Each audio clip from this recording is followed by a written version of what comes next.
It's that time of year, folks. Welcome back to the Movie Battleground 2023 tournament.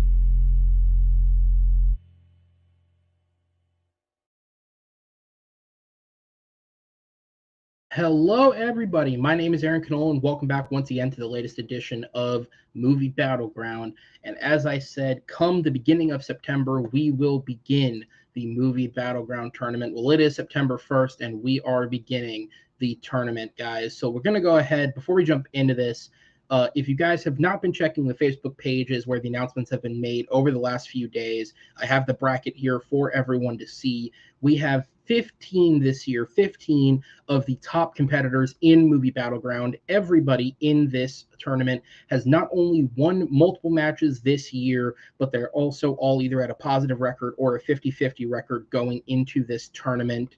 Obviously 15, a bit of an odd number, as I've explained before by this point.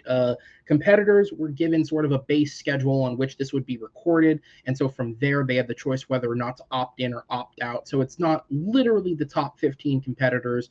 There's a couple missing in there, but we have 15 of the best competitors in this league and some extremely interesting matchups within those 15. And we're going to start right there in the middle of the pack tonight with Madeeh or Rehman versus Ryan Payne. And of course, in terms of the new era of Battleground, this is the first tournament that Ryan Payne has participated in. He was not a part of the roster relaunch when we restarted the league a couple of years ago. He only initially hopped on as a judge before taking time to jump into the league later as a competitor. And then, unfortunately, maybe I'm misremembering now, but I don't believe he was in the first tournament just because he hopped in too late into the season. He's confirming that for me, which means I have a decent enough memory when it comes to this stuff. So this is his first time getting to compete. He's at 3-2 for record right now. He's coming in with 2 wins this season, both back-to-back, feeling pretty good about things, all things considered. And then we go over to Madeeh, who, of course, a couple of years ago had a big moment in the tournament when we relaunched the league with the first tournament we had. And he was sort of the dark horse of the whole thing. He went 4 wins in a row, the best streak of his career to that time. And it took a 2-time champion and upcoming contender in Joe Fairley to take him out of said tournament.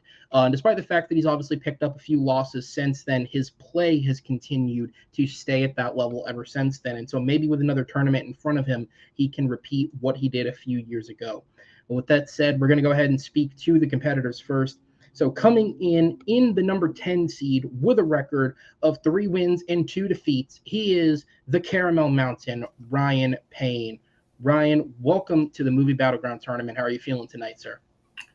I'm feeling good, but at the same time, I'm still nervous. After all, I am going to be talking more than I normally do in a day than I do in a week. So this is going to be very interesting. It will be very interesting seeing how this plays out. Yeah, absolutely. So the biggest thing for you right now, obviously at 3-2, you entered the league a little later than some of the other returning competitors who had played previously. And so that means a lot of your matches have been against players who have played a similar number of matches to you or who were newer to the league, also kind of getting started at the same time as you. This is really the first match you've had where you're playing against somebody who has a lot more recent experience. Is that anything that goes into your mind at all, or for you is it just business as usual? It's a mixture of both, honestly. With Madeeh, I know with it, watched a couple of his matches, seen what the experience he has. But as far as my approach goes, my approach is just to try to remain the same. Stay on point, not try to divert off. trying to do that little play, that back and forth of throwing out of debating, and more or less on trying to take up most of the time just to get to a point. Mm. Absolutely. Well, if there's ever a time to put anything you've learned to the test, it is tonight.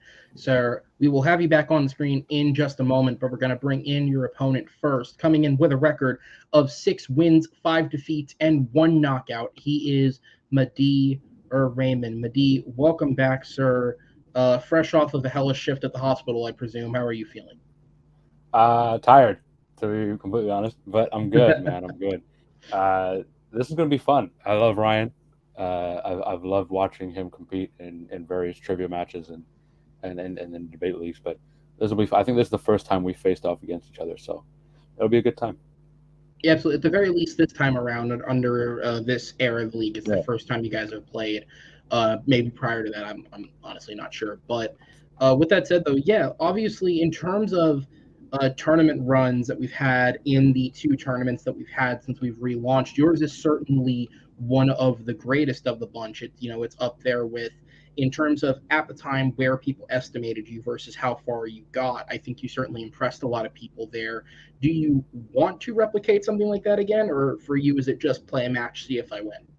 I mean, it would be nice. I'm not gonna lie, if I could win another bunch in a row. I'm not gonna try and hide that, but yeah, it is one match at a time, and then see how it goes, right? Because at this point, everyone who's in this tournament is like a really good competitor, so it's not like winning or like losing to them. It's going to be a fun fight no matter what. So I'm just glad to get to compete. But if I do win 4 in a row, great.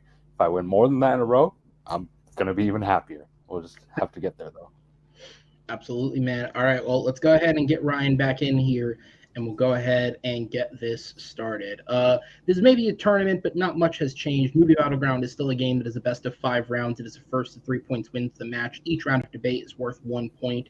If a competitor picks up 3 points in a row, that will be a victory by knockout. And if at the end of 4 rounds we have a 2-2 tie, we do have a blind round question prepped and ready to go that they will take on if they need to. In terms of the questions, they've had their chance to prep. They will have a 60-second opening each that will be followed by a 2-minute period to speak and expand on their arguments. There will be a 4-minute open discussion where they'll go back and forth trading blows with each other, and then 60 seconds to close and wrap it all up. Behind the scenes, I have 3 judges, Brian, Jacob, and Chris. They will join us on screen at the end of each round, and based on the competitors' arguments, they will deliberate as to who gets the point. With all that said, though, guys, are we ready to go? Yeah, just getting my cards. I'm just laying out my cards. All right. All right. Well, actually, that's a perfect transition because speaking of laying out the cards, one of the few things that has changed with this year's tournament, it's a decision that I've made. Normally, for those of you who know how Battleground works, each competitor gets a single strength within the match. The other questions are randomly assigned to them based on really there's no rhyme or reason when it uploads what I feel like putting on certain matches. There's really no rhyme or reason as to why they wind up with what they wind up with. However, because this is a tournament and because these are the best of the best in the league right now, I've made the decision that throughout the entire tournament, every competitor will get to bring 2 strengths to each match. So it guarantees that all 4 questions that are being debated are about topics the competitors want to debate in. And I felt like there was no better way to start off this tournament than to go with somebody we've never had before, because despite the fact that we've been running the league this long and there are so many filmmaking options out there to go with, there was a lot of repetition. There's no secret to that. And I think it's because people love what they love. And I mean, there's a reason we all like each other. We all love the same things. But when we can bring in something new to the league to debate, it's always a good time. And so with that said, we're going to be talking about the filmography of Mr. John Woo. Now, I'm not going to push these guys too hard. All right, John Woo has an incredible filmography of Asian cinema made before and after he was huge here in America for that period of time in the 2000s that culminated in that beautiful Tom Cruise hair in Mission Impossible 2. But we're going to talk about those other films that aren't Mission Impossible 2. The question is, what is the best of John Woo's American action films? And generally people know what this means, but to define it, these are the films that Wu made through the American studio system. So it doesn't mean that they had a wide release here. It means that they were produced here, because he does have some of his Asian films that were given a wide release in America prior to coming over. Now, with that said, behind the scenes, Madeeh, you are the higher seeded player, so you have the choice of going first. You're going to go first on 2 and 4, which means, Ryan, you're up first for this question as I go ahead and bring in the timer. I'm going to wish you guys both the best of luck, and let's kick off this tournament in a good place. Ryan, you have 1 minute on the clock when ready.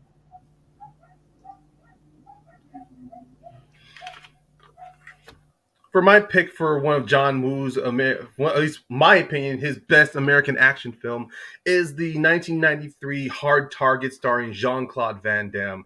I picked this one because this film is actually very enjoyable when you get to watch it.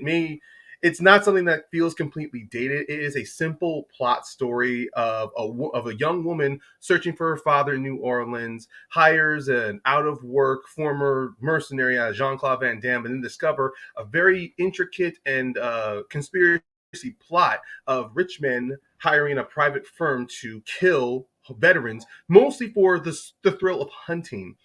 It's kind of a subject that it feels like, oh, it's something that can easily be talked in the 90s, but with the latest string of films that's been coming out lately, it feels like it's a dark subject that Hard Target was able to at least touch on, and also has some great action scenes and moments that I'll get more into later on. I'll end my time. All right. Can you hear that stuff outside? Can you hear any of my background noises? A little bit. It's coming through, but it's not completely distracting. I'll just close my window. All good. All right, Madeeh, you have an opening minute on the round when you're ready. All right. So I picked a movie that I think most of our community and most of the people in general who have seen this movie absolutely adore, and it's Face Off. Now, for those of you who have not had the pleasure of seeing this film, John Travolta is an FBI agent, and Nicolas Cage is a global terrorist. And something happens in this movie where John Travolta needs to find out some information that only Nicolas Cage's brother knows. So they perform a surgery to put Nicolas Cage's face on John Travolta so that he is now the FBI agent is now Nick Cage, and then Nick Cage gets John Travolta's face put on him. This movie is insane, and it's brilliant, and it's absolutely fantastic. You have Nick Cage not going full Nick Cage. He does have moments where he does go a little bit wild, but mainly you have these two actors performing as each other, playing themselves in their respective roles. It's a really fun and amazing take on the genre. And time. All right, so it is Hard Target versus Face Off. With that said, Ryan, back over to you, sir. You got 2 minutes on the clock when ready.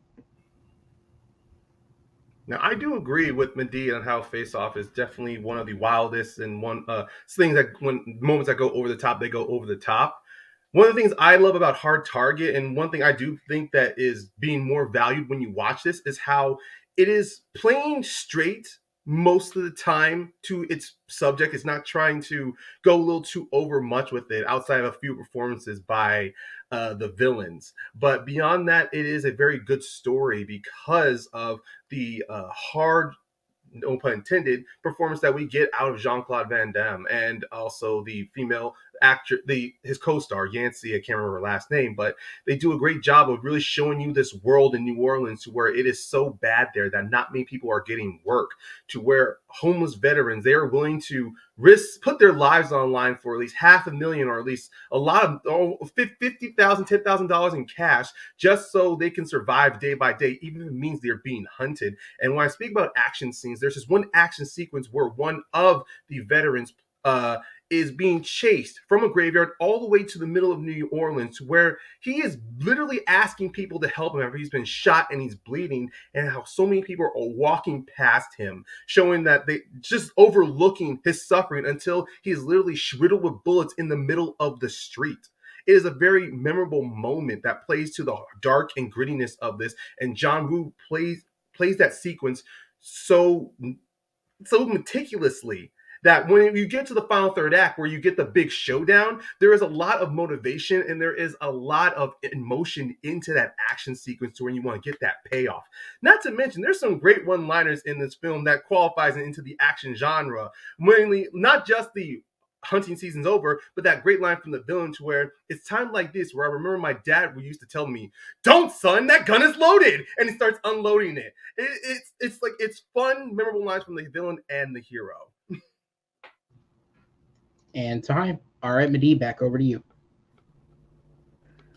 Okay, so if you want to go into a movie that is overall enjoyable, you go with Face Off for the ones that we picked. So a part of, if you want to talk about action set pieces, the shootout that happens in the drug dealer's house in Face Off is one of the more tense moments of the film, and there's a reason for it. It's because you have John Travolta's character who has previously lost his son because Nick Cage killed his son, and then you find out that Nick Cage's character also has a son, and now there's a whole shootout at this drug dealer's house where they're all there. So Nick Cage's son is there, and the son is about 5 years old or something like that. So you have this whole idea of John Travolta is trying to save his worst enemy's son because he still doesn't want to see the son die. He doesn't want to have anyone go through that same experience.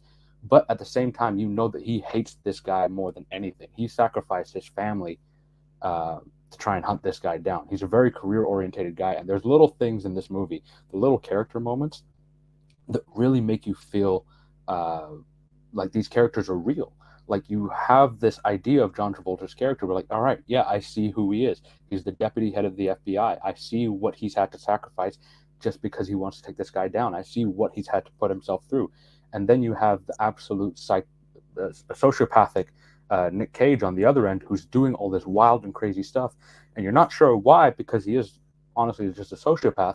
But then you also see him have emotion. Like when his brother dies, you see him really torn up about it and really just angry and upset and having all these emotions that you don't expect a villain to have in these moments. It's those tiny character moments along with the big action set pieces that make Face Off one of the better movies. And John Woo does this in a really fantastic way. The family dynamic is done phenomenally well. You actually believe these characters could be real, even though the action is bombastic. The characters and the people feel real in the movie. And time. All right, so we're going to go into the 4-minute open discussion. As always, ask the competitors to give each other a chance to make points and breathe a little bit before you cut each other off. But that said, at this point, you guys have a feel for how this should go. The timer starts back up when the first competitor speaks. I got to say, man, I watched Hard Target, and it is not good. I'm sorry, I didn't enjoy this movie at all. I thought like it was, I felt like it was two separate movies. Like there's the first half where it's like a Jean-Claude Van Damme movie that's directed by John Woo, and then the second half where it's a John Woo movie starring Jean-Claude Van Damme, if that makes sense. You know what I mean? No, Like, I know what you mean, and it's kind of. I mean, I understand that some people can take that from first viewing, but it's one of the things I say in my point to when you rewatch it again. There's a lot more to enjoy from it. Yes, there is some separation there, but I think because it feels separate from each other, I think it enhances it. You have that disconnect from the main plot where Lance Hendrickson's villain is pretty much hunting these people down. You have that disconnect. So when you get to that moment, as I mentioned, of the action sequence of the homeless man being killed, it does start to tie it in itself together. I will be honest though, when I watch Face Off, and as much as I'm a big fan of the John Woo one, it's just on rewatching it again and again, it really feels like this is just a Frankenstein to where these are just picked together moments where I'll be honest, I forgot about the entire family until Nick Cage, John Travolta as Nick Cage, goes to see his wife again. I completely forgot all about that. I don't think you forget. I think the fact that like Nick Cage as John, this is going to get confusing for people who haven't seen the movie. Nick Cage as John Travolta while he's living John Travolta's life at his house with his family. I'm more concerned about the family because I know who this guy is in relation to them in reality, right? Like he's the one who killed their brother. He's the one who's caused so much disconnect with the family. He's the one that's broken this family in a way. So like, when he's there in those scenes, you're like, oh, this guy's really going like almost Joker levels insane of like, I'm really going to fuck this family up if I get given a chance. But that's the one thing that where you talk about that little worry about it. It's not felt until later in the film when they got that shot at the funeral. When he's honestly there, it's when you see Travolta Cage, it honestly feels like he's being a better dad than Travolta was, which is a huge, which is definitely I would say a knock which against is it part of because the greatness of this film. I think the fact that he like at times is the better parent because he's a better parent to the daughter, and you know trying like no, I wouldn't say he's a better husband by any means because I think he's more just going for well, the sex and treating her as an object. it But mostly like came down to the little nuances though, because if you are trying to portray Travolta as this caring person, it should be the little nuances that this family should have noticed, but it's just more of, oh wait, the dad's teaching me how to use a knife and the husband's giving more attention to me, which honestly would be better as a drama than it would be as an action film. I think a lot of the drama in this film, you can kind of see the family suspect it. Like throughout the film, and I can't for the life of me remember what the wife's name is, but she is like you can tell she's suspicious from the get go. Like she's all right, this is a little weird. Like something's off. The daughter is confused about who the dad is, but she's also not had the best relationship with him, and now he's Yeah, but possibly. when it comes down to, and I do want to keep talking about that, but the thing is, it ultimately gets more complicated the more this movie, more Face Off continues. Hard Target, I like it because it is a very simple plot through and through. It is simply just this young woman played by Yancy Butler trying to find her father, ends up learning, and it's simply there. It's just a missing person, which falls into a almost playing like a bit of a cop detective story. Then it gets into a bit of a shootout. At least there's a simple narrative you can follow through there. The It's more almost Face too Off, simple of a narrative. Hard but Target it's kind of felt like important it because was written by this was AI. Wu's debut film in the U.S. Though it It, had to it be was, simple. but he also had Sam Raimi behind him as the assistant director, I think. But this movie felt like it was written by AI, and Jean Claude Van Damme acts like he is an AI. Honestly, Whoa, this movie oh, like it's dry as hell, man, to watch this film. And time. All right. So each competitor has 1 minute left on the closing for the round. Ryan, you're up first. Time starts when you begin speaking.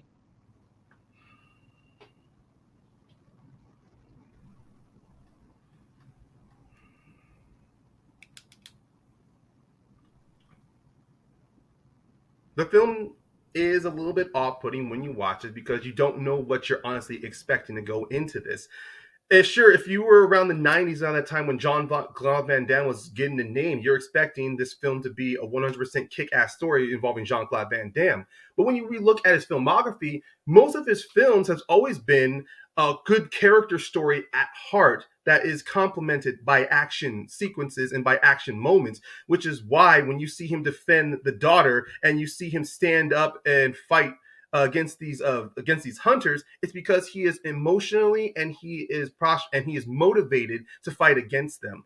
In Face Off, as much as I do love the concept of seeing Cage and Travolta play each other, the problem is that the personal stories tend to really mix and get very complicated the more you get into it. As much as I would love this idea and I would love to see this movie as a straight drama going through, the when you throw in John Woo's like his directing style, it tends to just make this into a bit of a mess, which is why I prefer the straight-laced storytelling in Hard Target.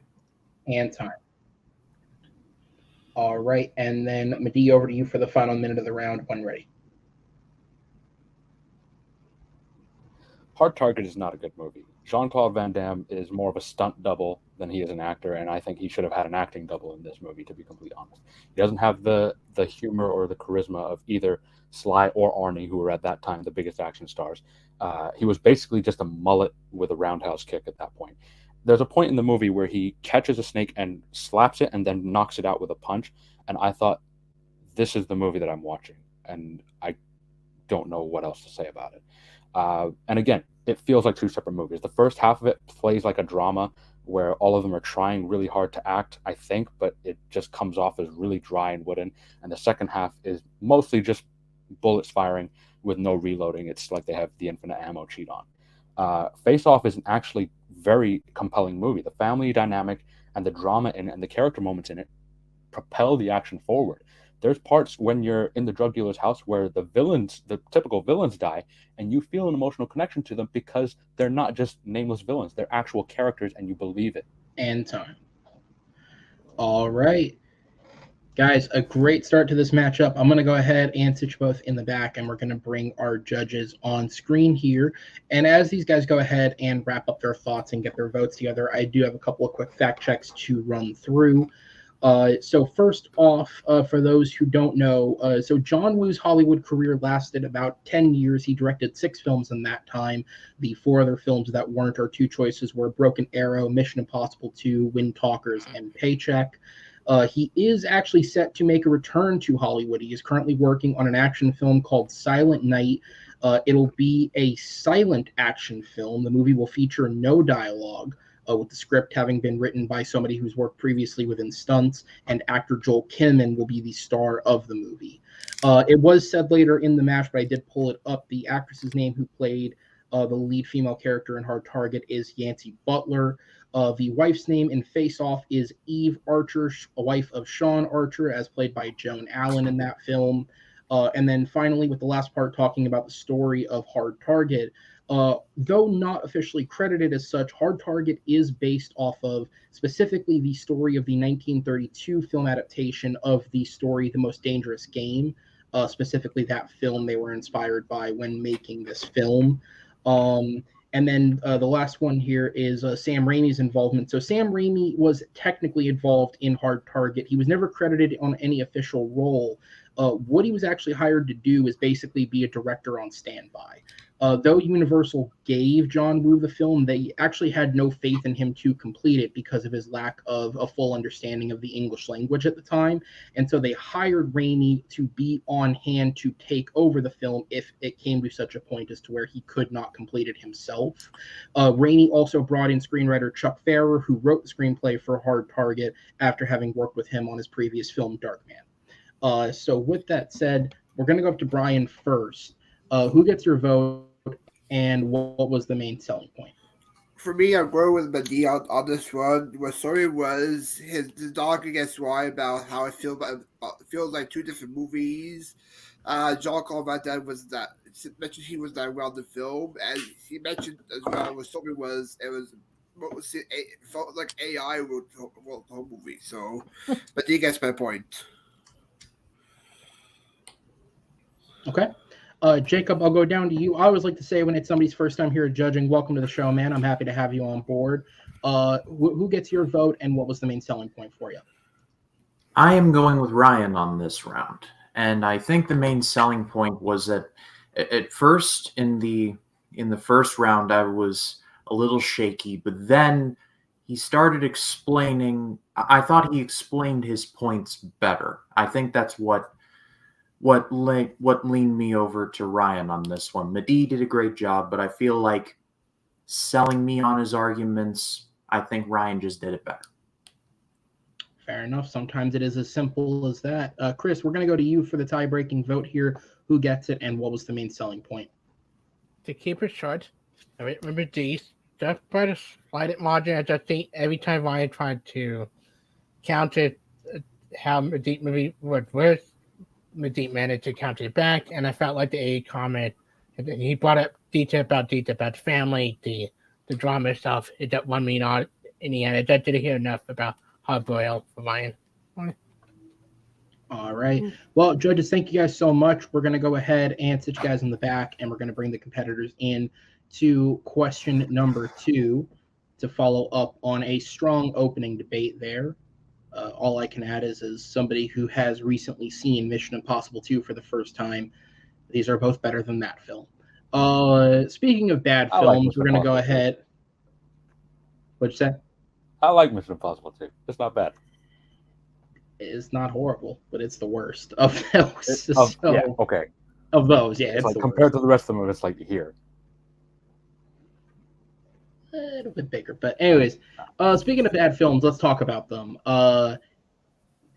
There's no way to set up something as widespread as this. The question is, what is the worst fantasy film of all time in a genre where, when done correctly, these things can capture the hearts and minds of people? Actually, funny enough, both of these guys picked options that later would capture the hearts and minds of people when redone in later years. But when they fail, oh boy, do they fail. So with that said, Madeeh, you are up first on this one, so I'm going to go ahead and throw the timer over to you. It'll start ticking when you begin speaking.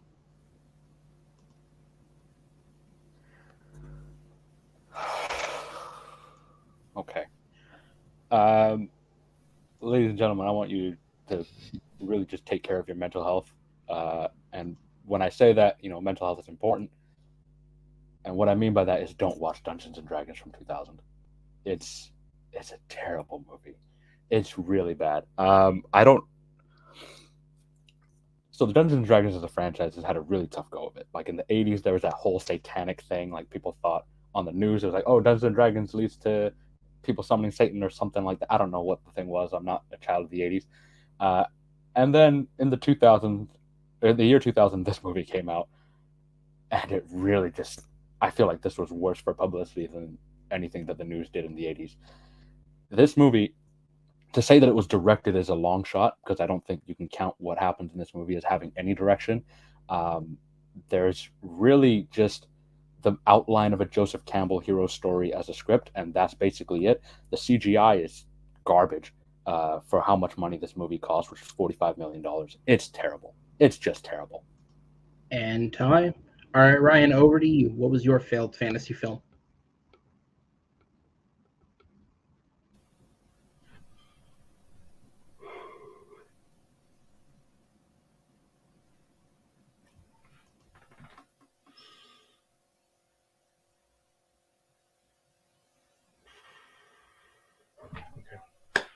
When it comes with fantasy films, especially fantasy films that are based off of IP, either be games or books, there's always definitely a good lead. There's already a good base building fandom that's inside of that, and the goal is to have a film that at least honors the material, but also tries to entertain its built-in audience.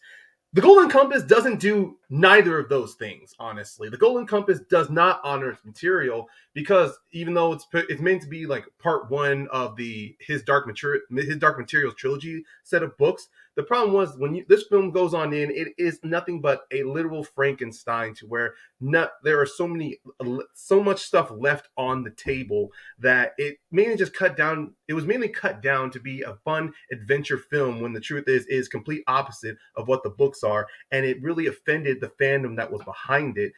I will definitely go more into that, but as far as this movie goes, is that it is 100% not a good film. Nothing redeemable about it. And time. All right, Madeeh, back over to you, sir. 2 minutes when ready. Why is Marlon Wayans in Dungeons and Dragons? Like, what is his character supposed to do? I feel like the whole time, and this is me as someone who watched it when I was younger, realized it was bad, and then had to rewatch it for this. He feels like an awful stereotype of black people in general in this film. He's really just making really shitty jokes. There's a dwarf that joins the team for no reason, doesn't have a character. He's just short and angry. That's his character. They kind of throw in this romance that doesn't make sense. There's a whole subplot where two characters get sucked into a map.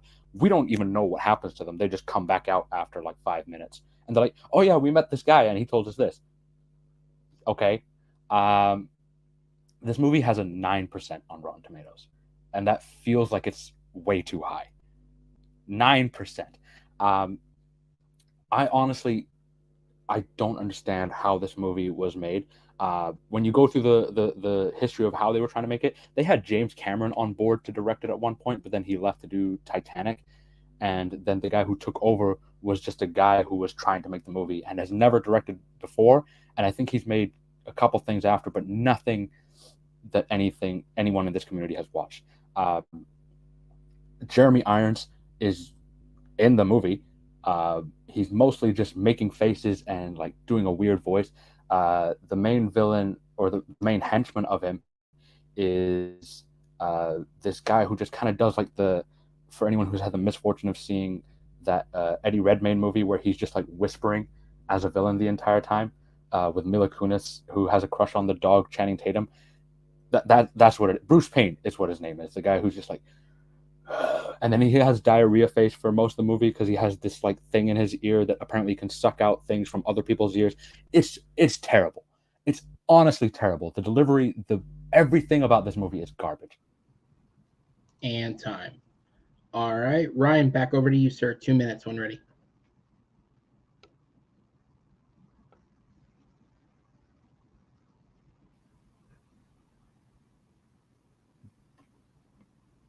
Aaron, are you there? Yeah, I'm here. You were muted. Sorry. I think you may have been muted. No, I didn't hear you after you said "and." That's why. Oh, well, I'm I here. thought it was me, honestly. That's why I'm like, please, God, no. Okay. My turn then? Yes. Okay.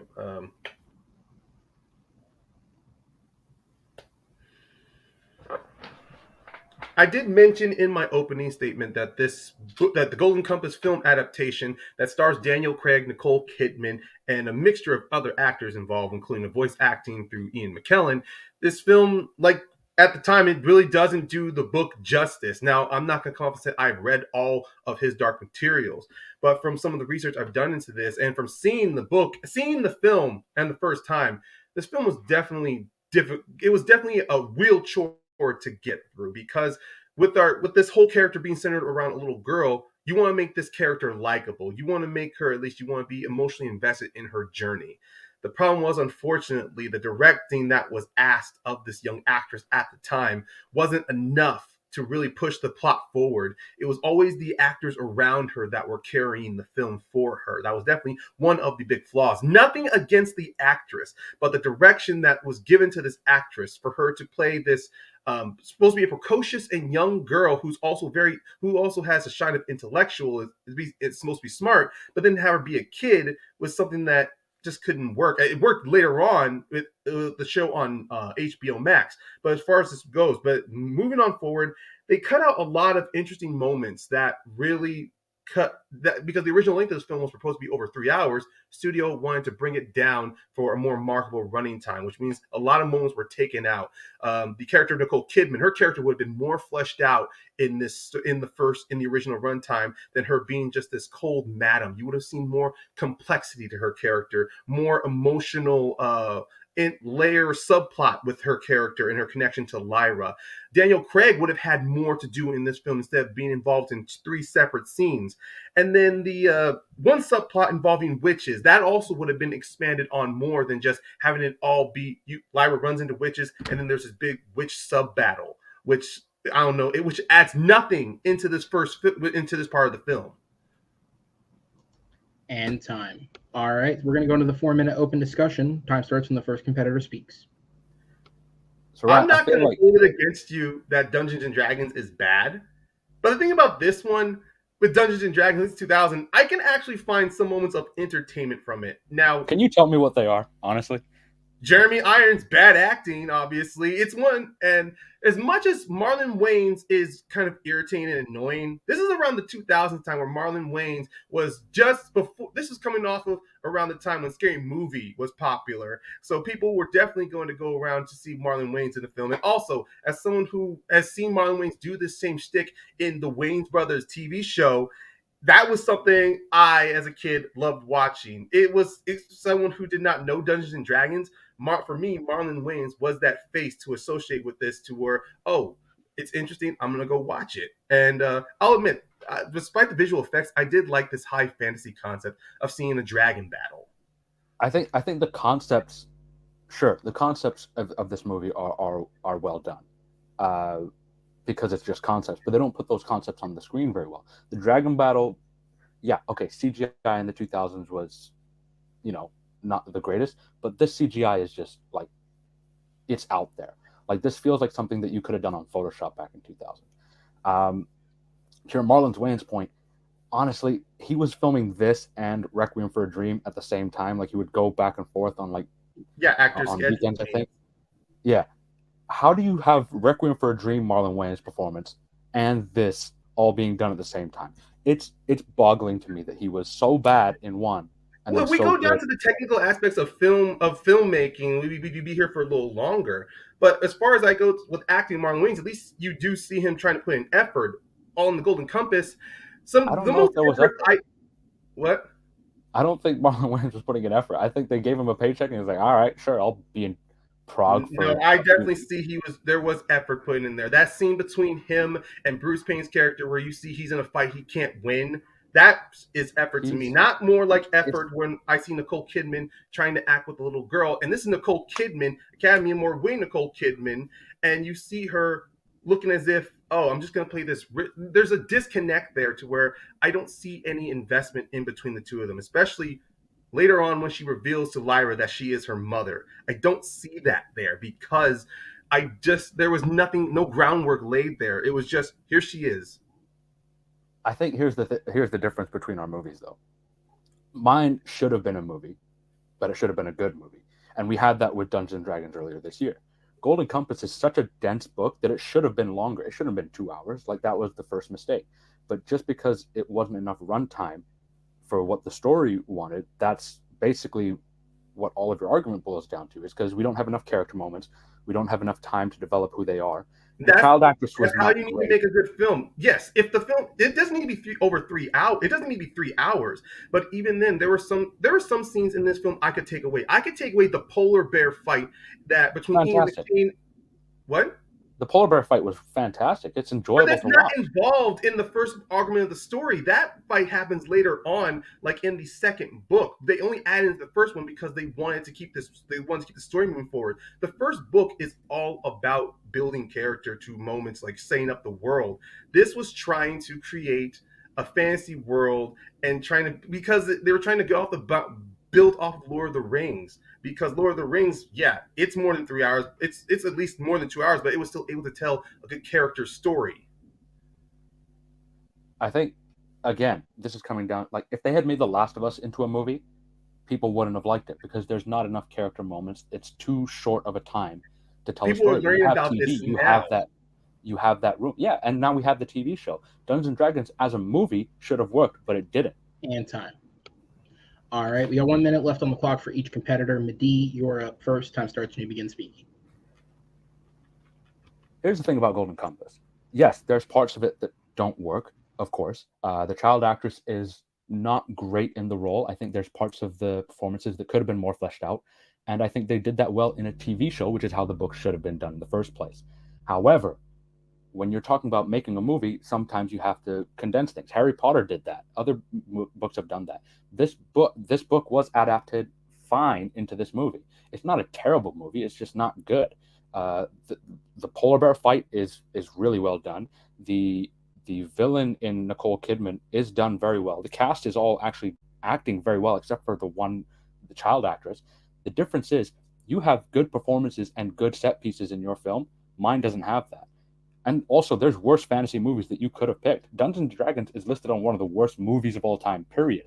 You could have had something like Last Airbender as your choice. You could have had Aragon as your choice. Hell, you could have picked Kazam with Shaq as your choice. But you picked something that's kind of middle of the line and not bad, but not good either. And time. All right, Ryan, over to you. You have 1 minute left on the round. When ready.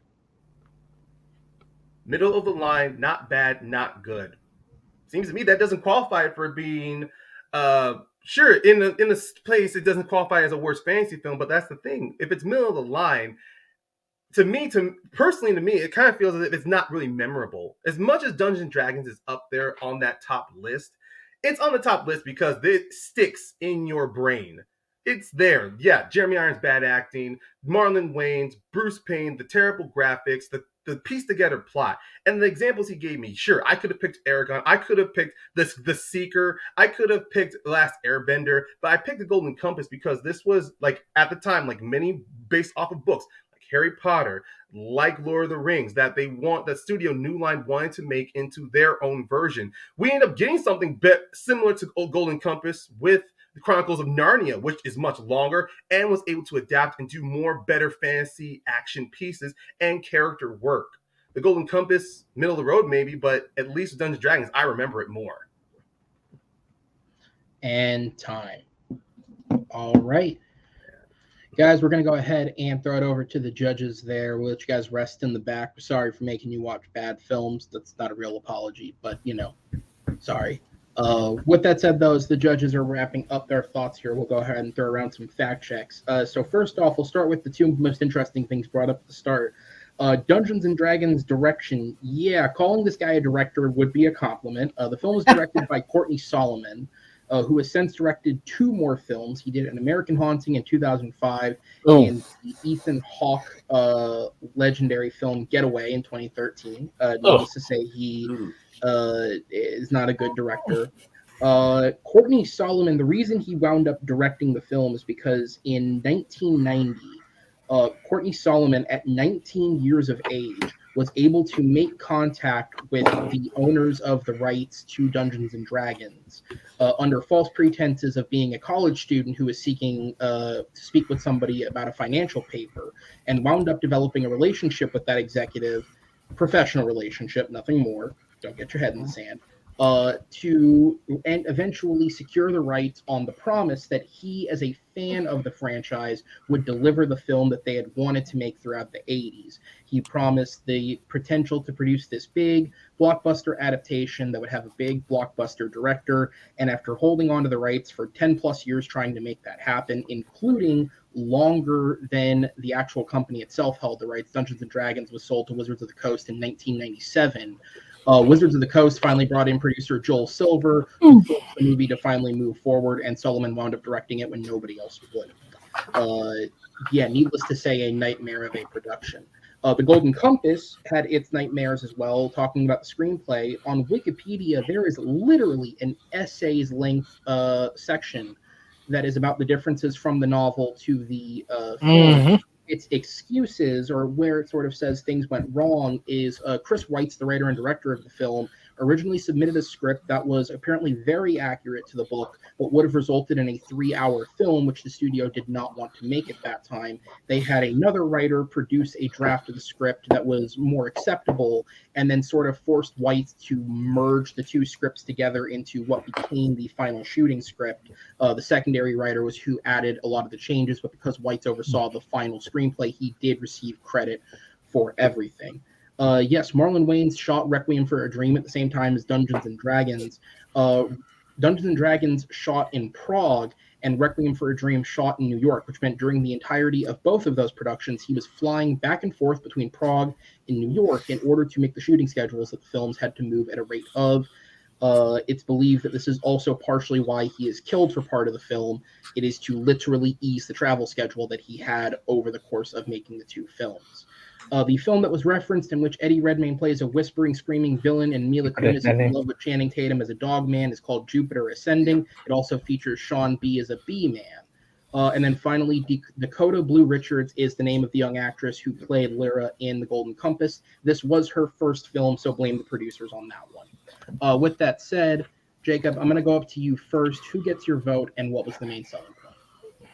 Going Madeeh on this one. I feel like he was more dynamic with his argument about how, I feel like Ryan's main selling point was the movie was bad because largely they didn't have enough time to tell the story. I feel like Madeeh was more dynamic in saying that this movie was bad for all of these reasons. I feel like there was more detail, there was more to it than just, if they had more time, I feel like they might have done something more with that. So Madeeh gets the point. All right, Chris, down to you. Oh, just tough. I had thought about both the movie a different way, but to talk about more the afterward. But final margin, and I think the argument and the closing what made it for me in the end. Picking, I went with Ryan. Coincidentally, I think his pitch saying, that in the middle of the room also make it bad at his, saying, Marlon Brando is much as the entertainment value just slightly won me over. So, Ryan. All right, Brian, over to you for the tiebreaker. Yeah, I also have Madeeh on this one. What somebody on was like Marlon's performance, and he was knocking Ryan down more about how he should pick other movies just as arrogant. I mean, no, Golden Compass. So Madeeh gets my point. All right, guys, thank you so much. We're going to go ahead and jump into the third question of this matchup here, and we're going to move from the world of fantasy to another world that's supposedly not fantasy, but it has to be fantasy because no one would get away with this much sexual harassment in the real world.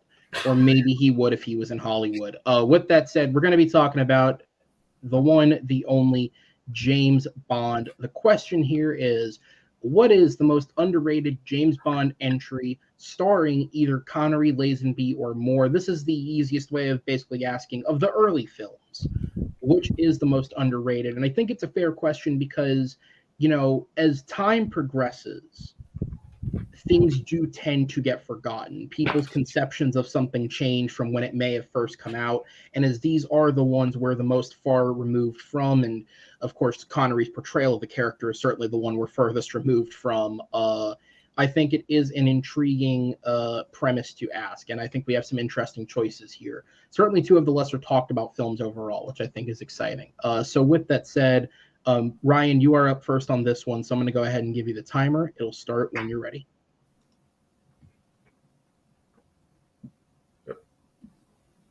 Sorry, I thought I heard thunder in my area. Sorry. Okay. You're good. Trust me, I'm used to that over here. Yeah.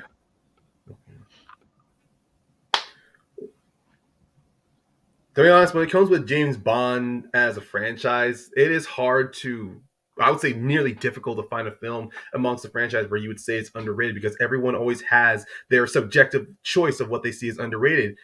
And hell, depending on how it's interpreted here, that can also be said. But as far as I'm concerned, objectively speaking, On Her Majesty's Secret Service happens to be an underrated James Bond film. The story itself is a very straight, simple story. This is coming off of You Only Live Twice, where it's over dramatic, where Bond had to pretend to be an Asian man in order to infiltrate Spectre. This is very simple. It's Bond, simple spy work where he is infiltrating something. He's pretending to be someone. It plays as a straight classic spy story, to where Bond is simply just trying to do his job, trying to overcome a conspiracy plot. And in the end, he ends up finding happiness. And one thing that's remembered from this film is that it ends with a woman he had married getting murdered by his greatest enemy, which puts Bond in a place that we don't see from him until Casino Royale. And time. Sorry about that. A little slow on the draw there. Madeeh, That's all right. over back to you, sir. You have a minute on the clock when ready. So I went with the final film from Roger Moore's filmography as Bond, A View to a Kill. A lot of the criticism that came out for this movie when it did come out was, Roger Moore's too old. I think he was 57 at the time, which is still today the oldest an actor has been while portraying the character. And that they said that the plot is a little out there.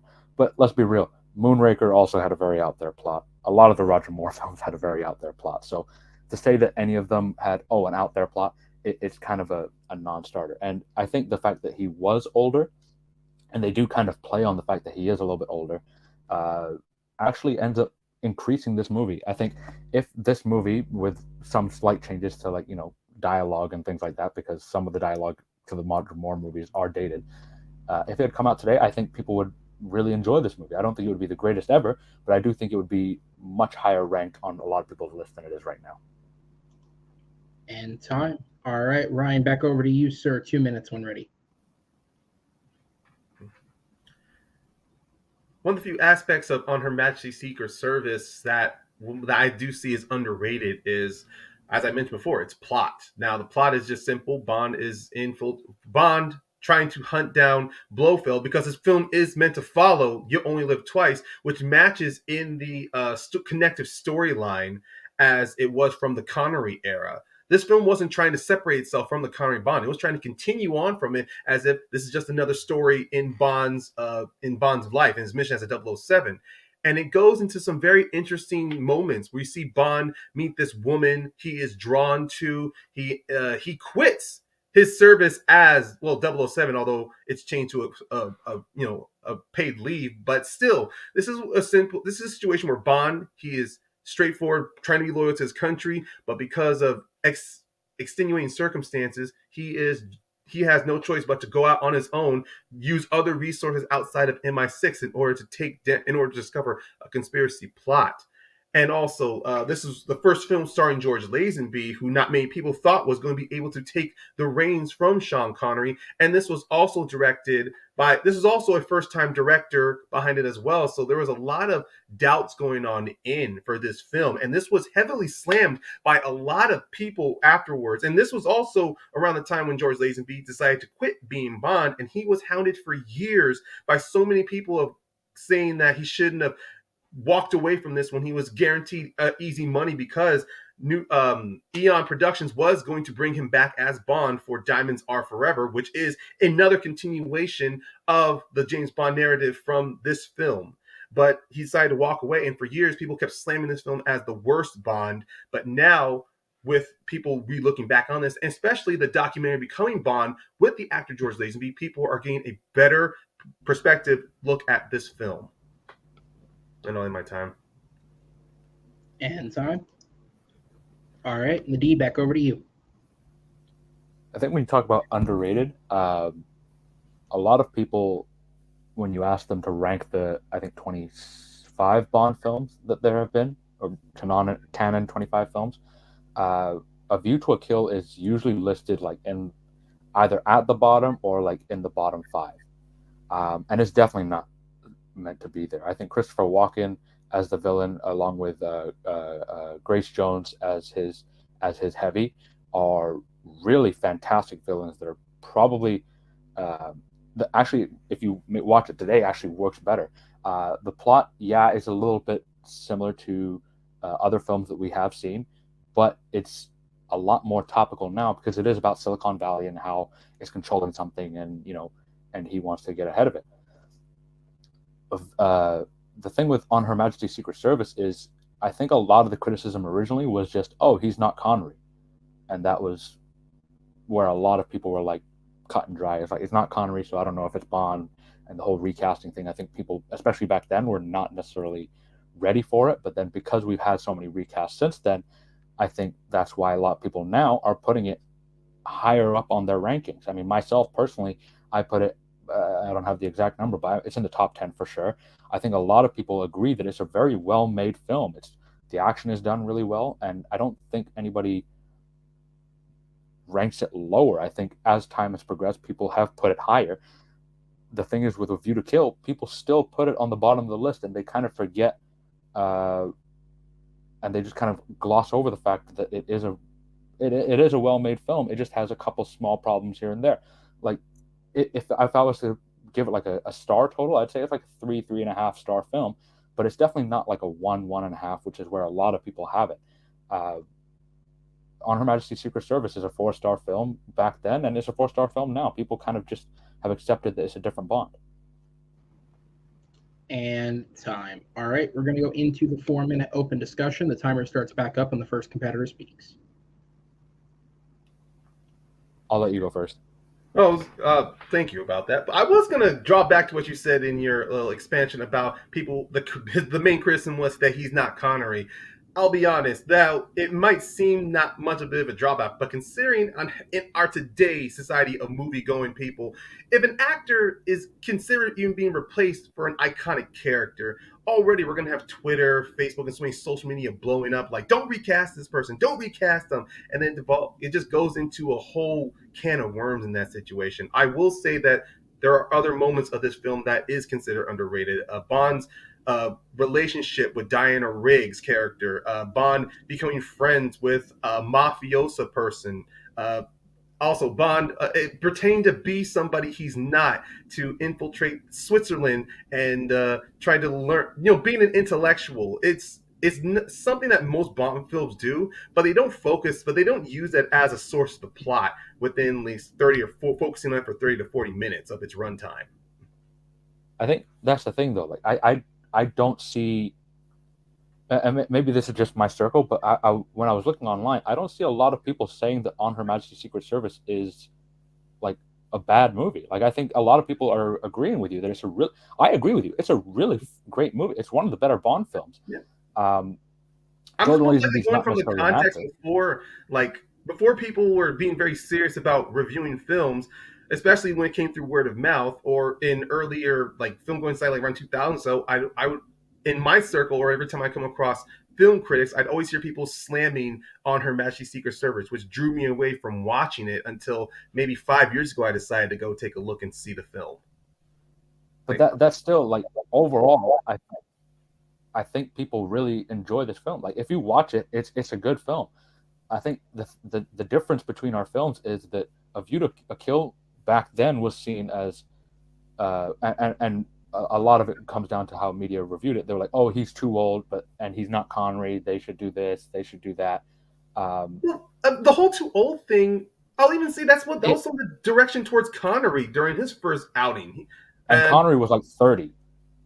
To be fair, like Roger Moore being 57, people were like, "Oh, he's too old to play Bond, and he looks too sluggish." But they kind of playing that in the movie. Like Christopher Walken is the first villain that's younger and more spry than him, and they play that in the action and in the dynamic between them. Like Bond isn't. Yeah, that's what confused me to why people would be going on that, because I remember I've seen this film like moments. It's brought up by Monty Python. It's brought up by M. It's made a joke as expense from Tanya Roberts of him being older. Like the film is very aware of this subject, so I just don't see how it. But that's listen. I'm not. I agree with you. It's they make an expense of it in the film, as they should, because it's part of the story. But I'm saying outside, the reviewers are all saying, he's too old to play Bond. And even today, people are still saying, "Oh, you can see the wrinkles on Bond. You know, he should have stopped at Octopussy, or he should have stopped at one of the other ones." Yeah, that's a lot of where people have this at least with. Oh, sorry about that.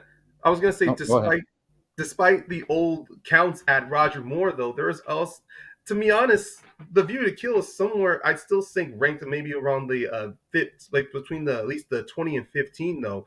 For on Her Majesty's Secret Service, though, outside of Lazenby, though, they had great performances from Diana Rigg. Telly Savalas was a very underrated Blofeld that not many people had recognized. And one thing with George and Lazenby, though, that many people were, I remember I've read reviews where people were knocking him on not being able to do an accent, which in all honesty, it was his voice being dubbed ADR for at least 20 minutes of the film, which many people thought was a distraction of the film. But honestly, it adds into Bond, trying to infiltrate and impersonate a character.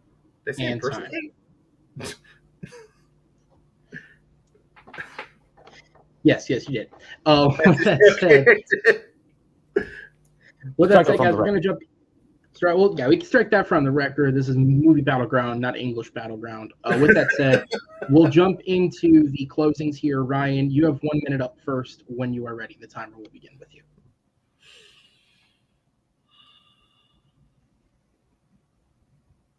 Wanting to draw back to when I said earlier that this was Lazenby's first film outside of Connery.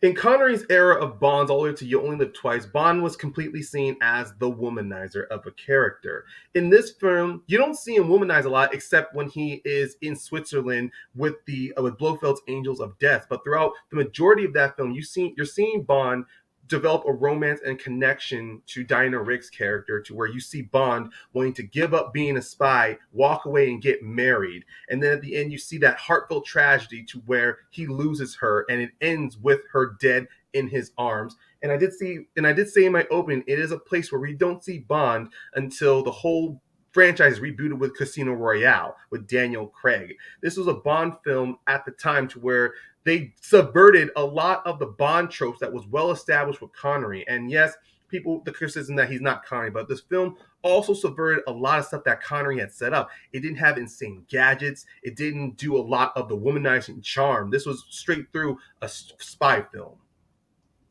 And time. All right, Madeeh, back over to you when ready. I mean, he does do a little bit of womanizing. I think he sleeps with like 8 of the models in Blofeld's camp, but we won't talk about that. And that's after he meets Diana Rigg. So, great relationship start. Again, okay, here's the thing. On Her Majesty's Secret Service, when it came out, yes, definitely underrated. I think a lot of people were dismissive of it because it wasn't Sean Connery. I think George Lazenby, he's not a great actor, to be completely honest. And I think that the ADR stuff is a little bit distracting.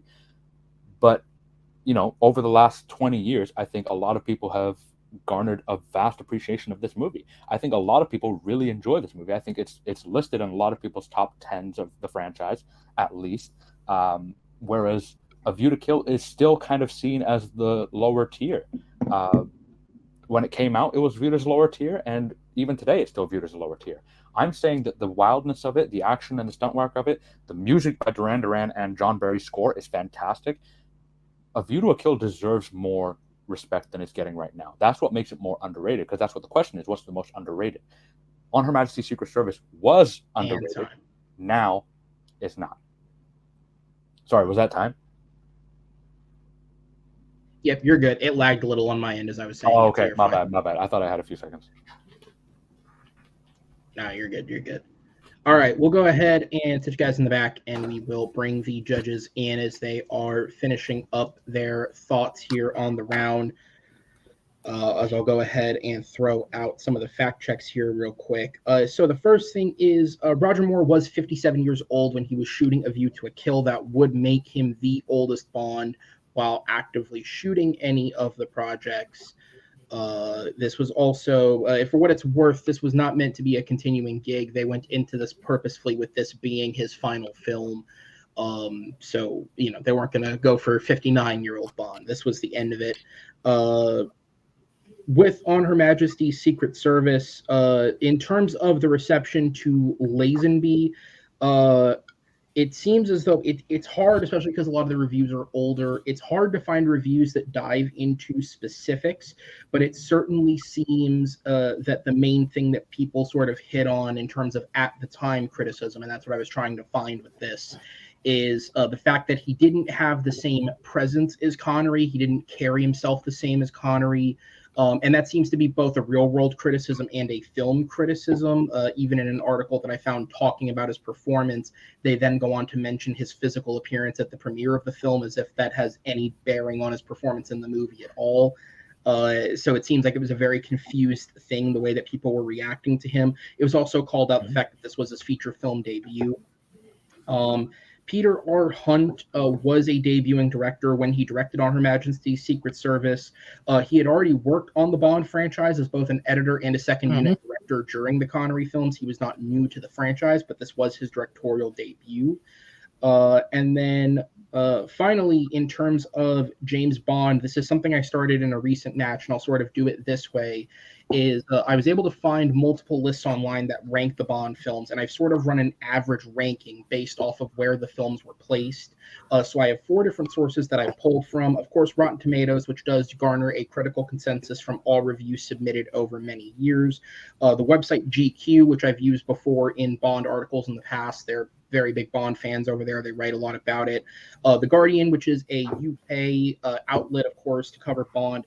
And then Ranker.com, which puts together its list based on fans voting and literally upvoting or downvoting a film and thus adjusting its position on the overall list. So when you account for those 4 sources and sort of average out where the films are ranked, On Her Majesty's Secret Service, on average, ranks about 10th in all of the Bond films. A View to a Kill ranks about 22nd. Amongst all the Bond films. So there is a substantial gap in terms of there, but in terms of the comment about the film's reception at the time being more negative, that is 100% true. Obviously, these lists do reflect views over time. So there's a lot to take into account here. That said, the judges already were decided. I just like to blab sometimes for no reason because, I got to do things too. Chris, who gets your vote and what was the main selling point? Just for an interesting argument. One film I loved, the other one I actually hated. But by the slightest margin, really caught Matt. But Dee's got my vote. I think he just pulled too many examples of why I view the kid underrated. And Tate saying, back then On Her Majesty's Secret Service was considered underrated, but now love. I think that one of the arguments for me in the end. And the killer. Well. All right, Brian, down to you. Yeah, this was extremely tough, but overall, I got wild this match. What told me was how this was a different Bond film. He did not a womanizer, not the killer gadgets. Ryan sold me on this round. Okay, and then Jacob, we'll go over to you for your vote. I'm going with Ryan on this one. And I feel like Ryan did a better job of selling On Her Majesty's Secret Service because it was a very risky Bond film. I feel like A View to a Kill was just the same old Roger Moore Bond type of story, very silly, very over the top. On Her Majesty's Secret Service took more risks. And Ryan did a great job of breaking that down. So he gets my point. All right. Judges, thank you guys. I'm going to go ahead and bump you to the back as we'll go ahead and jump into question number 4 here in this matchup. Score is, of course, 2-1 at this point. And we're going to go ahead and jump into question number 4. And I mean, honestly, this is a very natural progression because James Bond began as a franchise back in the 1960s. And I mean, it was a huge instant success hit, but there was really only one genre at the time that was bigger than something like the spy film, and that was the Western. The question is, what is the best Western of the 1960s? Arguably the decade for Westerns historically when you look back at it. Whether you look at something like the spaghetti Western or the beginning of the American Westerns, I think that there's a lot of great options within this time period. And so we're going to get into it here. Madeeh, you are up first on this one, so I'll go ahead and hand you the timer, sir, when you are ready. Go ahead. It's The Good, the Bad, and the Ugly. Sergio Leone directs this absolutely fantastic film. And not only is this the best Western of the 60s, I personally put it in my top 5 Westerns of all time, up there with Unforgiven, the Coen Brothers' True Grit, 3:10 to Yuma with the most recent James McMahon one. But this film is absolutely phenomenal from start to finish. And if you look at the reviews for it and what people said back then, because it's a spaghetti Western, a lot kind of on it because it was a Western. Roger Ebert famously said in his review that he described a 4-star movie, but then because it was a spaghetti Western, he gave it 3 stars because he's like, oh, I don't think spaghetti Westerns can be art. No, this is fucking art. Ennio Morricone's brilliant, iconic score is still used today, where it's like do do do do do do do. Everyone knows that score. It's been referenced and satirized so many times in the last 60 years. It's iconic in its stature. All right. Ryan, over to you, sir. You got opening minute ready when you are.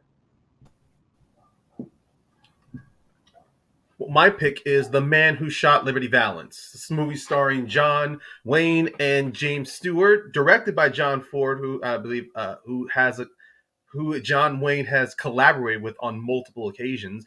And this film is exactly one of the reasons why you see that. John Ford is able to bring out some great acting out of John Wayne in this film. And while James Stewart, he's definitely one of the protagonists involved playing the character Rance, who is the man who shot Liberty Valance. It is a film that is mainly balanced by these 2 men in this film, and it does a very good job of showing 2 men of 2 different ideologies of living in the Wild West. One who believes in the virtue of justice, the other one who believes in the reality of living out during the time of the Wild West, where justice is delivered on a different way. And you do see throughout the progression of this film, as time goes forward, on how one man comes to realize how the other man's right, but still both men end up respecting each other in the end. That's my time. All right. So it is The Good, the Bad, and the Ugly versus The Man Who Shot Liberty Valance. I guess there was a thing in the 60s where you couldn't title a film in any less than 6 words. With that said, Madeeh, back over to you. You have 2 minutes on the clock when ready.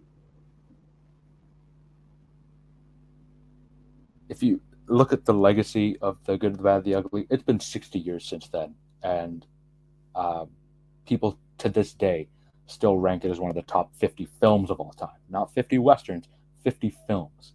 So of all cinematic history, people are putting it, Empire Magazine, New York Times, many other publications have put it as the top 50 films of all time. Having an anti-hero played by the iconic Clint Eastwood, instead of like a typical John Wayne character. And I love John Wayne in some of his roles, but a lot of his characters were very similar.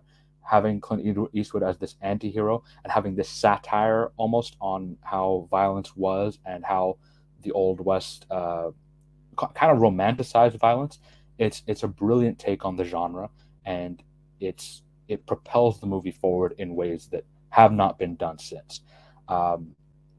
If you were to poll other directors, like there have been, Quentin Tarantino has multiple times said that this is the greatest directing job in a film ever.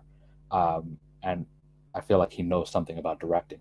The Man Who Shot Liberty Valance is a great film. There is no argument about that. It's absolutely fantastically made, but it's just lacking something that makes it go up to that next level. If you're really, to give it a sports reference, this is the 72 Bulls being the good, the bad, and the ugly, being the greatest of all time. And then the second place would be, it's a solid team, but they just can't get over that hump to take over and become the first place.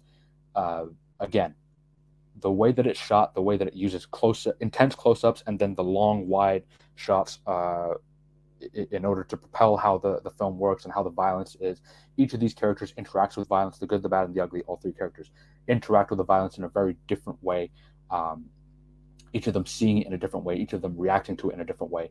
You're really showing all these different characters and having these character moments in a brilliant film. And time. All right. Ryan, back over to you, sir, for your 2 minutes. All right.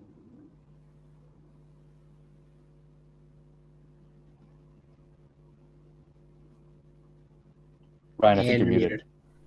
God damn it. Okay. Hey, we got one. You're good. I will agree with Madeeh. Good, Bad, the Ugly is definitely a great Western. It's beautifully shot, has great iconic themes. But when you look more into the Western genre, well, what Good, Bad, the Ugly does give it more of a highly fantasized version of the shootouts and of the lone wanderers and the anti-heroes. The Man Who Shot Liberty Valance gives you more of the gritty approach to it. What Western genre, most Western films do, they strip away anything of fantasy and they give you down to the hard-hitting, grit real life of what living out in the West does. And nothing is more better portrayed than through James Stewart's character of Rance, where he is this idealized, this movie starts off with him as a U.S. senator or someone who is very well in the political genre. You go look at his past, you do see him, he is idolized. He believes in the value of work, like in the true virtues of justice. And throughout this entire break of the film, which is shot in black and white, which many people at the time didn't think was needed, but John Ford chose that because it is a good way to focus more on highlighting the intimate and the character moments through the close-up shots we see of James Stewart, John Wayne, and Lee Marvin, who plays the three characters involved. Lee Marvin playing Liberty Valance. It focuses highly more on the acting and also more instance on noticing the subtle details when you do with black and white in the filmography and the photography shots. Going on through, I do mention it with James Stewart's character. He starts off as an idealized person. It later on goes on throughout the film to show like what's more important, living in the world of truth or letting the legend in the fiction tell the story much better, which has this great quote: "When the legend becomes fact, print the legend." And I'll end my time. All right, guys, we're going to be going into the 4-minute open discussion here. The timer will start back up for you when the first competitor speaks. Much better. Okay. Listen, I love both of these movies, but this is like it's the good, the bad, the ugly. The good, the bad, the ugly has also stood the test of time, which The Man Who Shot Liberty Valance hasn't as much. It kind of gets forgotten and overlooked, and that's not to say it's a bad movie. It's just saying it's not as good as some of the other films that came out during that time. I mean, Good, the Bad, the Ugly, people are still referencing it to this day. The Man Who Shot Liberty Valance is very much forgotten, except for by certain people who go out and seek it.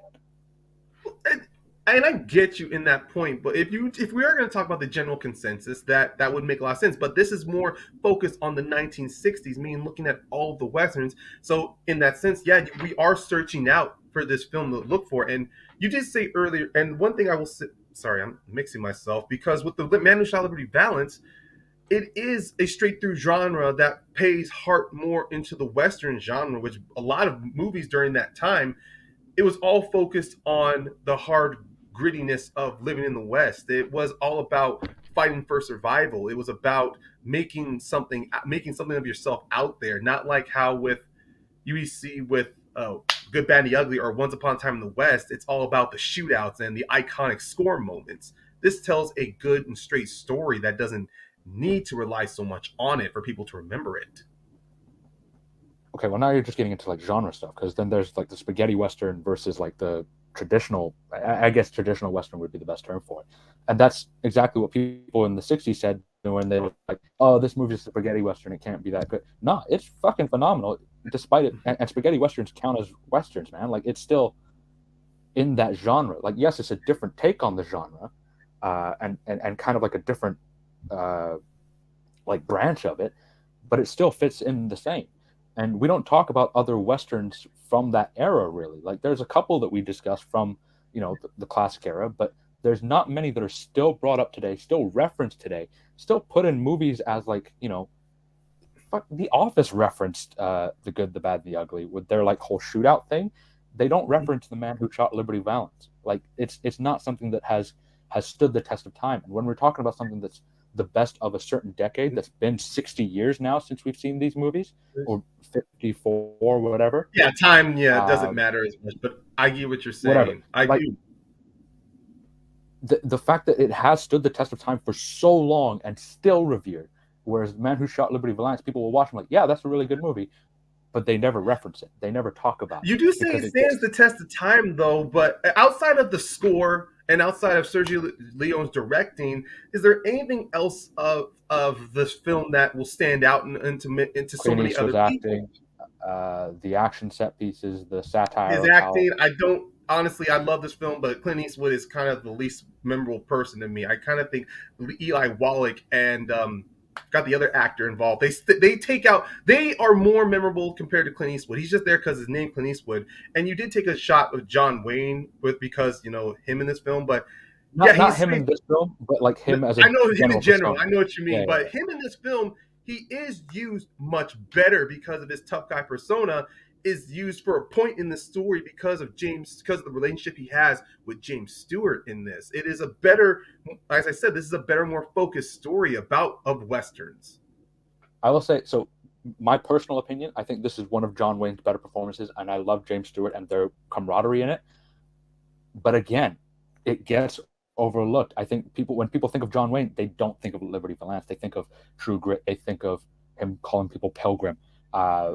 They think of him trying to knock out a lot of the spaghetti westerns, and sure, there's a separation. But if you look at the true western, then this is definitely And time. All right, guys, we got 1 minute left on the round for each of you. Madeeh, you are up first, so your minute will start when you're ready. It's been 60 years. The Man Who Shot Liberty Valance is a great film, and I want to make that clear. I love this film, but it's not at the same level. It hasn't stood the test of time the way The Good, the Bad, the Ugly has, and The Good, the Bad, the Ugly has had plenty of time as well for it to be scrutinized, but people still keep coming back to it and still keep saying this is one of the greatest filmmaking achievements that I've ever seen. Yes, it's spaghetti western more than it is a pure western, but then you're just getting into semantics. It's a brilliant film. It's one of the greatest films of all time. It's top 50 of all time. My personal list, it's in the top 50 somewhere. A Man Who Shot Liberty Valance is a really good film, but I don't think I put it in my top 100. Shout out to Henry for giving me that idea. This is a film that has been endlessly referenced because of how good it is, how iconic it is. Sergio Leone does one of the greatest directing jobs in cinematic history. That's up there with Francis Ford Coppola. That's up there with Christopher Nolan, with Tarantino. Ennio Morricone's score is one of the greatest scores of all time, up there with anything Steven Spielberg has done. From top to bottom, it is damn near a perfect film. And time. All right, and then Ryan, over to you for the final minute when ready.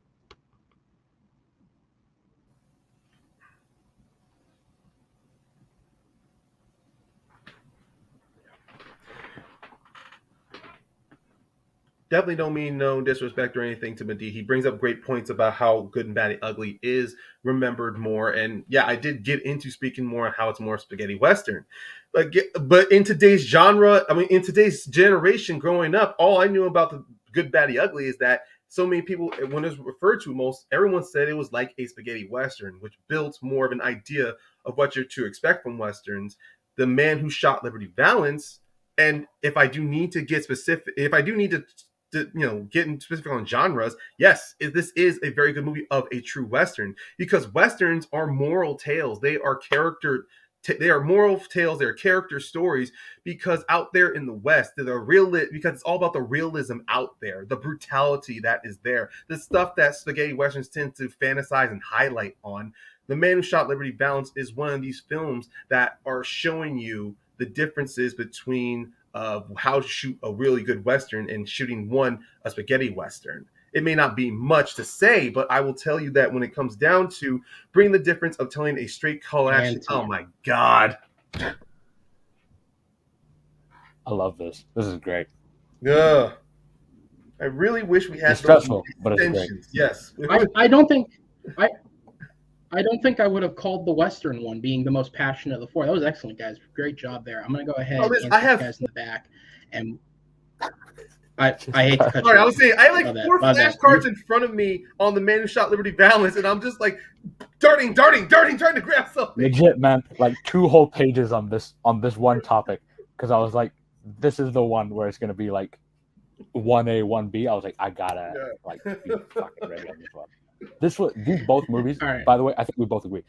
Everyone should see both of these movies because they're both fantastic. Yeah. John Wayne's fantastic in Man Who Shot Liberty Valance. And I will say that The Good, Bad, the Ugly deserves its spot for a reason. Don't take this into the argument for the judges or whatever. No, don't worry. But, I'm pretty sure they know this is outside of it now. Yeah. These guys are doing my fact-checking kill time. Yeah. Like, honestly, these are both fantastic films, and I have so much fun watching both of these. Like, every time I watch them, I'm like, these are fucking brilliant. Like, absolutely brilliant films. I'm sweating. God damn it. I don't have air conditioning on. I'm already sweating. Literally just been I'll tell you. On me the whole time. I know. This summer heat, man, I'm telling you. Jesus. Oh. Okay, we'll stop there. You can bring the judges. Yeah. No, you're good. You're good. I'll go ahead and sit you guys in the back as I bring these guys in.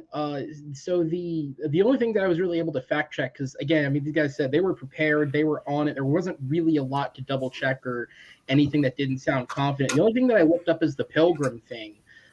So yeah, Wayne in the modern context, like one of the things that people put on him is the fact that he said pilgrim a lot. Now, pilgrim was considered an insult back when it was used in film. It was essentially a generalized insult given to people who migrated to the West from the East. However, as far as I could find, he only ever actually said it in 2 films, one of which being The Man Who Shot Liberty Valance, and then he said it in McClintock, which came out the next year. Those are the only times he ever said it on screen.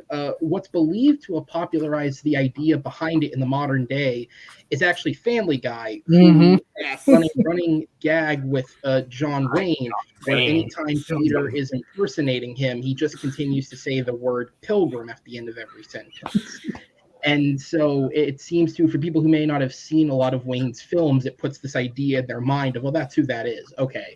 But it's not as accurate as you would think. That said, though, Brian, I'll go to you. Who gets your vote, and what was the main selling point? Yeah, this was also the best round of the whole debate. I remember Madeeh on this one about where story was his passion for the film, the iconicness of the whole film, and talked more about the film well. So Madeeh gets my point. Okay, and then Jacob, down to you. I was having the time of my life watching these two go at it. I never wanted it to end, but I'm going to go with Ryan on this one. I feel like Madeeh's argument basically boiled down to Good, the Bad, and the Ugly is iconic, and that's it. I feel like Ryan basically said, here's why Man Who Shot Liberty Valance is so good, and he was more detailed and more dynamic with his response. All right, which means we'll go to Chris for the tiebreaker. Who gets your vote? This is tough. This is probably one of the best arguments I ever judged here. By the slightest margin, and Mike, don't take it the moment. I love you to death. I went Madeeh in the end. It's tough. Like, I think if it just hit detail, whether it's talking about just go to the shot, every detail he went into detail about good, better, ugly. It really wanted passion to it. That won me over in the end. Ryan also did a fantastic job arguing. This is the best, hardest judging I ever had to do for a match. All right. Well, if that doesn't set the stage for a tournament, I don't know what will. But guys, thank you so much for your time tonight. I'm going to go ahead and sit the judges in the back, though, because your winner by a final score of 3-1 and moving on to the next round of the tournament is Madeeh Rehman pulling out the victory there. Madeeh, congratulations. You are out of the first round into the second round with that. How are you feeling?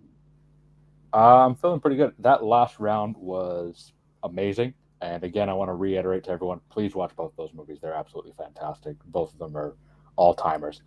And Ryan honestly brought it tonight, so I'm really glad that I had an absolute fantastic competitor in this first round. So, yeah, overall, great start to the tourney. You're welcome. Yeah, absolutely. I mean, really, like, competitive, passionate. Every single round had to go to the third vote. This was about as even-keeled as I think you could possibly make a match that ends in 4 rounds. And it was a really, really good victory. So when we're looking at what's next, I'm going to go ahead and bring up my fancy little graphic here. We do have it. You are the first competitor that is progressing on to the next round, and it means that you will be playing the winner of the number 2 seed versus the number 15 seed, and that is myself versus Kevin Poss. The winner of that matchup will be taking you on in the next round of the tournament. Now, obviously, I don't believe you and Kevin have ever played before, but we have played before in this new iteration. It is a match that gave me one of many, many moments to give Henry some shit over something that happened. But aside from all that, what are your thoughts on either of your potential opponents? Listen, if I end up doing having a fight against you, that would be great because it was fun last time. It was fun. I'd love to do that again. Kevin, honestly, I would love to go up against Kevin too because Kevin and I have been on shows together like dozens of times at this point. And I feel like it's always just been like us having a conversation but never actually like debating full on. So either way, I'm going to be happy. Like I either get, and you guys are both buddies of mine. So like either way, I'm going to have a good time. Yeah. And then hopefully win, but we'll get to that part later. If I end up in that match, I'm going to personally see to it that you don't, but we'll do it when we have to. But as long as there's no Dungeons and Dragons questions again, because fuck you. All right, so what we're going to do is when I win, we're going to beg the writer, whoever writes our match, not to no. Yeah, exactly. Just actually, no. You know what? I'm on board to do it. So with that said, man, congratulations on winning the first match of the tournament. What a way to start it. We will see you in the next round, though. We'll see you then, as I'll sit you in the back, and we will go ahead and bring in your opponent in Ryan Payne. And Ryan, I think, unfortunately, because of the point we're at in the season, we're reaching the point where unless we sort of have a miracle slot open up, every player is reaching their final match. And so it is looking likely that this will be your final match for the year. And obviously a 3-3 record is an improvement over last year. You'll be able to get some more matches in. But I think what this matchup showed for you as a competitor is even in loss, you're getting stronger. Every single round had to go to a split decision. There was no round in this where somebody had complete and utter dominance. And as we said at the start, Madeeh does currently have more experience at this than you. It is thus the nature of how a tournament is set up. And so I think you showed that even in a loss, the improvement that you have said multiple times that you wanted to see is there. Are you feeling it yourself? I do appreciate. I do the fact that this was a split decision every question definitely shows I am getting a little better at this. But even then, re-looking at this stuff, there were some points here in some of the questions where I realized that I was focusing too much on one end instead of like keeping it focused, especially on the fantasy question. Oh my god, choosing an acting performance to dig in for a minute and a half over the overall product of a film but that's gonna haunt me. But beyond that. Yeah, Madeeh experienced. Watching him in matches, I knew that he was going to bring it, and I had to do the same thing. And it wasn't going to be about trying to talk louder than him, trying to smother him. No, it was just more of trying to go tit for toe, like go back and forth, treat this whole thing like if it was Like it was a rubber band, like a very tense rubber band. Like nobody was gaining an inch at this point. No matter how much the point was stretched out, it just kept staying, just keep keeping everything in the pocket. Not if I had a rubber band, it would make more sense, but I'm just going off of my metaphor right now. But definitely, because before you reached out to me, I had two choices: I either play in the tournament or I just keep playing regularly. I wanted to test myself in the tournament, and I don't regret that choice. I was looking forward to proving some of the other competitors wrong that I can get past the first round, but that's okay. Amen. Well, at least you have a good performance to go out on. In the event that this is your last match of the season, as I've said before, we only have, as of now, the schedule is built out. There's 1 or 2 slots left open, so it'll just sort of be a game of chance and what matchups make the most sense to play. But if this is your final matchup for the season, despite loss, I think it is a strong note to go out on and certainly something to build on next year. So with that, I will wish you a good resting because trust me, most people want that at the end of this. And we will see you next time, man. Take care of yourself. Thank you. All right, guys. And that is going to wrap it up for the first round of the tournament, the first matchup of the tournament. And again, as I pull up earlier, this bracket, there are a lot of exciting names on there. Of course, that coveted number 1 seed belonging to Jay Burns. We're going to have to wait for a little while to see him enter the tournament. But 1 match down of the first 7, and we have 12 more competitors to go looking to get their entrance into the next round of the tournament, and it is going to be a doozy. If you want to see the continuation of this matchup and find out who will be playing in Madeeh, you'll be looking for myself versus Kevin Poss. That match will be going up on Friday, September 22nd, but every Friday in between then, we're going to be having a tournament match go up. So between then, next Friday, we're going to have Noah McLovin McCausland, the number 6 seed, taking on Alex Martinez, the number 11 seed, who has just recently returned to the Battleground to pick up a win to enter himself into the tournament. And then on the flip side of that, September 15th, the week before my match, the number 8 seed, Will Cohen, will be taking on the number 9 seed, Alan Shepard. So you guys have those matches to look forward to in the meantime. With all that said, I want to congratulate Madeeh once again on a great win. I want to thank Ryan for a great performance tonight. I want to thank my judges, Jacob, Chris, and Brian, for giving their time and being here with us. And on behalf of everyone here at the Movie Battleground, my name is Aaron Knoll, and we will see you next time. Take care, everybody.